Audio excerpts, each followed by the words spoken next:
Everybody, welcome back to the Pixelists. I'm Will. Today we're talking about Legend of Vox Machina Episode 9, and I am going for a world record speedrun attempt at this intro, so let's go. Spoiler warning, Twitch watch party this Thursday, 6 p.m. Central, link down below. You can find us on Twitter at the Pixelists, and let's do this thing. Okay, so we start out with this flashback with Silas and Delilah is looking for a way to save her husband. And you may be asking yourself, okay, how does she just trouncing through the wilderness and finding this crypt or whatever this is? There is whispering. She is being led by whispers. That's actually how she finds this book. And the whispered one is credited to Matt Mercer in the credits. So, I think it's clear who is leading her. And this also plays back into my theory that I gave on Pike in the previous episode. I'm not going to re-spouse that here, but bada bing, bada boom. Also, put on your pretentious literary symbolism goggles, but the book, if you'll notice, is covered in, cobwebs and spider webs or whatever. And when she lifts it, there is a pronounced single strand still attached. And to me, this reads as, yes, this book holds the power to give you what you want to bring your husband back, but there are strings attached. So let me know if I'm reaching. Okay, strap in. This might be a long one. Bit of a lore drop. So here we go. Here, you can spy up in the top corner there. We got my boy Ruidus. Been shouting him out. All right, I'm going to play a little clip from the show. It's just going to be the audio, but I think Delilah even says Ruidus when she is performing this ritual to create Silas. Ruidus. So, you tell me if I'm reaching, but more on this is that we know that the Briarwoods have been waiting for something to perform this ritual. Silas in this episode even says that, it's too early. Like, I thought it wasn't time yet. And Delilah says, we have no choice. Also, in the previous episode, the one thing of importance they retrieved from Anders' office was this celestial star chart. So clearly there's something happening with the celestial bodies that is of importance with their ritual. And again, I think Ruidus's importance is obviously clear if that is indeed what Delilah is saying during the ritual. But what we know about the Whispered One and Vecna, and this is slight spoiler from Campaign 1, but it's really just like lore from Campaign 1. But Vecna, while the Whispered One, while he was like alive and in full-fledged power, used a celestial event, the aligning of certain celestial bodies, in order to like teleport across the world and like accomplish these different feats, these different takeovers, if you will. I'm trying not to give like too much information in case like people don't want these spoilers, but it was like a celestial solstice. So I think that too is what they were waiting for, the Briarwoods, in order to perform this ritual. But again, they aren't going to be able to wait because Vox Machina is getting in the way. But the point of all of this was just to kind of point out the importance of Ruidus, because everyone, I'm sure thinks I'm crazy for just shouting it out every time. Just fascinating. And I love how these like little Easter eggs have maybe been adding up to it, the star chart, and you get it. We all get it. Why am I still rambling? Just praise Ruidus is all I'm saying.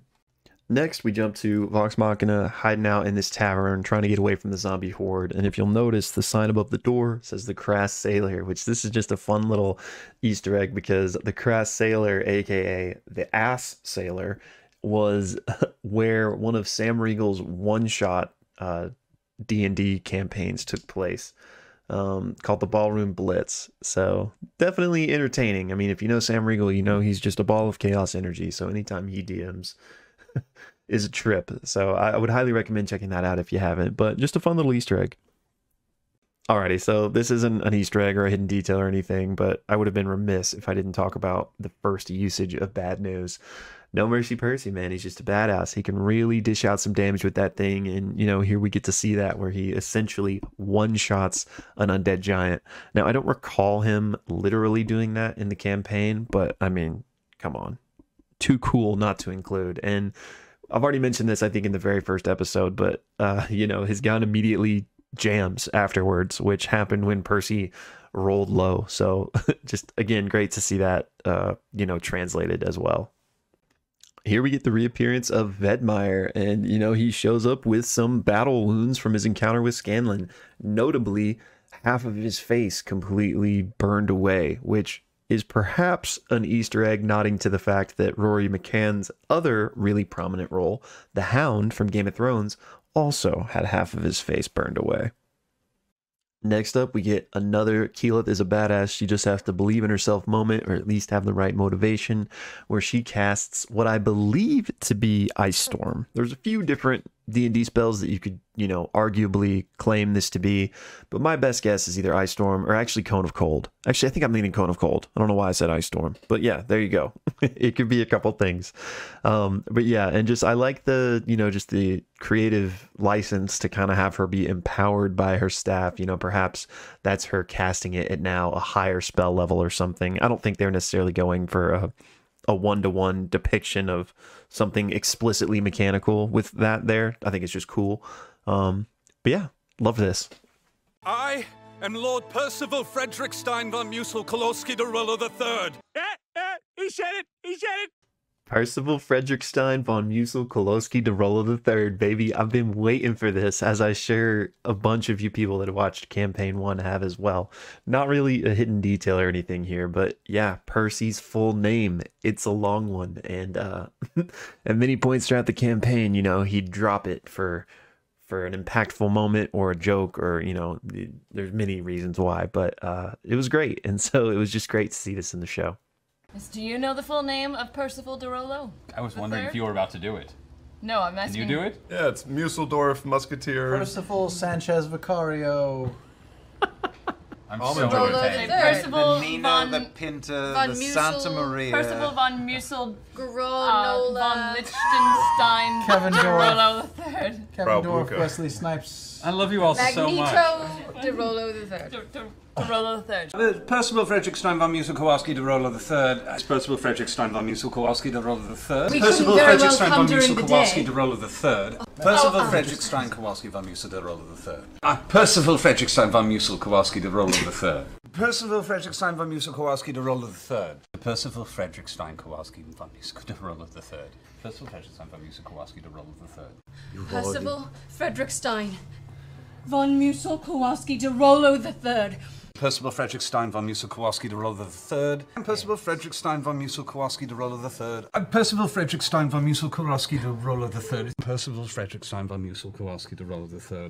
Percival Frederick Stein von Musel-Kowalski de Rollo III. Percival Frederick Stein von Musel-Kowalski de Rollo III. Percival Frederick Stein von Musel Kowalski de Rollo III. Percival Frederick Stein von Musel-Kowalski de Rollo III. Percival Frederick Stein von Musel Kowalski de Rollo III. Percival Frederick Stein von Musel Kowalski de Rollo III. Percival Frederick Stein von Musel Kowalski de Rollo III. You can call him Percy. Alrighty, so moving on, this next moment we get where Vax confesses his love for Keyleth is another moment that was lifted straight out of the campaign. Circumstances were different. It didn't happen at exactly this moment. But other than that, it was pretty accurate. I'm going to, clutching my bleeding belly, walk over toward Keyleth and say that was a close one. Yeah. You know, I kind of feel like we've been here before. Oh, right. Oh, right. We have been here before. You know I'm in love with you, right? And I kiss her. Oh!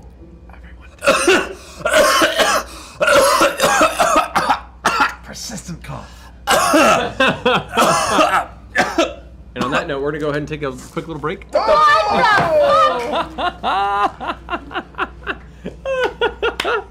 All right, quick I want break. to see what color you turned. Oh my God, yeah! All right, awesome. Quick break, guys. Yay! See you guys back here in a few minutes. We're gonna go ahead. Next up, we've got the incredible moment of Pike's entrance, which just was so great and was really reminiscent of the way she actually joined the original stream. Now, they kind of combined a couple moments here, because in the stream she comes, and then a little bit later she does her Destroy Undead attack, which is what just obliterates a horde of these skeletons. But here they just kind of have her entrance do that as well. And obviously in the animated show, she goes on to, you know, kill a lot more with other attacks, but I definitely think her Destroy Undead moment was just her entrance here. So I'll also show you guys that. What did she roll? She accidentally rolled a 10, so she was re-rolling for a d20, and she rolled a natural 20. That's pretty fantastic. Thank you for the translation. Yes. Oh, yay! Okay, then. Given that circumstance, you in this semi-radiant form, you're back and leap into the air, and for a split second, you see with a flash of light, almost like these momentary feather angel wings, just burst out of the shoulder of Pike, that flap once and then disperse into sparkling feathers that vanish under the rain. As Pike leaps out, landing 35 feet in the center of this, on top of a skeleton. You slide down its body as its shield pushes you off to the ground, and you land on your feet. And as far as you can tell from your eye line, all you see are chattering skulls and blades around you for all visual perspectives, and a little bit of the skyline above you, a little bit of the clouded night sky. So Pike, are you going to use your action to destroy undead? Yeah! Okay. Wow. Come on, Pike. Oh my gosh. What's your spell DC? On your spell page. It is 16. 16? Good to know. It's wisdom. They're -1 wisdom.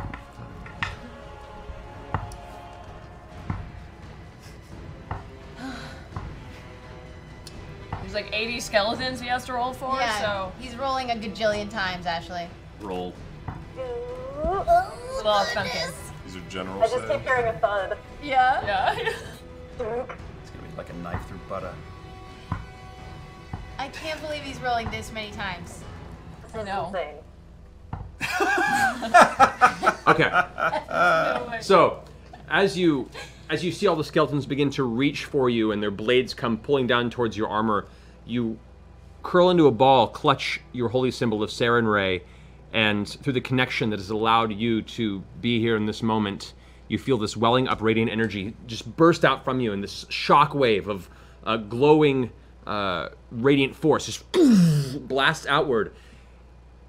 For that entire blast wave radius, which would be the entirety of this road leading back for about 60 feet, you end up turning to ash roughly 36 of these skeletons. Whoa! What? Just the rain itself is disintegrated by the sudden wave of heat, and there's just a cloud of ash that turns to mud immediately against the rain and slams against the nearby buildings, slowly dripping down the sides. Pieces of metal armor just go slamming to the ground, rolling into piles and piles of currently unused weapons. Our jaws are just... Yeah. Next up, we get Fastball Special number 2 of the show. The first one was Vax. Here, Grog is getting his due, and this kind of leads nicely into a Vax and Grog moment after they both kill their respective giants, and they're kind of competing, which is just very reminiscent of Lord of the Rings, and I feel like it has to be a nod to that, where Gimli and Legolas were competing and counting their kills throughout the whole trilogy. All right, next we have this moment where, Percy kneecaps Vedmire, but instead of killing him because he's not on the list, he offers him up to the citizens of Whitestone, who then, kind of brutally just murder him in the street. Now, this is a change from the campaign, because in the campaign, Vedmire was actually spared and given a chance at redemption. So, not entirely sure why they made this change, but at least it makes sense because if you recall my previous episodes, the character of Archie was changed pretty dramatically for the show, and so in the campaign, Vedmire didn't brutally chop Archie in half like he did here, so there's probably not as much room for forgiveness for this version of Vedmire. But also here, this episode, and I've mentioned this in recent episodes as well, the Matt NPC has been hard to spy. I freeze framed several different, or actually many different frames of this episode, looking at different zombies trying to find Matt, and I actually found, I think, 3 that I was trying to talk myself into. I'll throw them up here, but then ultimately we got to this scene and I found him. I found him. They tried to hide him from me, but I found him. No zombie gonna trick me today. But one of the villagers that comes out of this shop, and he's mostly obscured in this frame, but I'm pretty sure that is Gaunt Matt from episode 8 as well. But yeah, I think this is him. I mean, you let me know what you guys think, if you think one of these zombies more closely resembles him, but I gotta go with Gaunt Matt here because, you know, that's who I went with in episode 8, so gotta stay consistent, but I really do think this is him. Alright, and finally we head down into the dungeons and go to the prisons, and Vox Machina stumbles across this one-armed lady in the cell. And yeah, this was easy to miss if you weren't already kind of looking for it, but Anna Ripley only has one arm. In the campaign, she blew off one of her hands trying to replicate Percy's guns. So it'll be interesting to see if that's the same here. I mean, I imagine it will be, but we'll find out. And actually in the campaign, this doesn't play out exactly this way. Anna Ripley actually disguises herself with illusory magic to make her appear like as an old woman who has both hands and everything, just so that, you know, they wouldn't know who she was. And actually it's revealed a little bit later. And the timeline of the events of Vox Machina running into her are also different than the campaign. So yeah, it'll be interesting to see how this plays out, but I love that just it's her, and, you know, Vox Machina is like, all right, let's free her. She wants to, you know, do away with the Briarwoods as well, but Percy immediately recognizes who it is once he gets a good look and just is full no mercy Percy. And I just love the artistic design here to go with the barrel lining up perfectly with her pupil. And yeah, what a cliffhanger. I can't wait to see how this unfolds in the next episodes. Alrighty, y'all, that was episode 9 of the Legend of Vox Machina. This was another shorter breakdown, but I think it's because a large chunk of this episode was just combat. Not too many Easter eggs to pick through, with the group just, you know, eviscerating zombies in various ways. But please let me know in the comments if you picked up anything that I missed here, because I'm sure I did.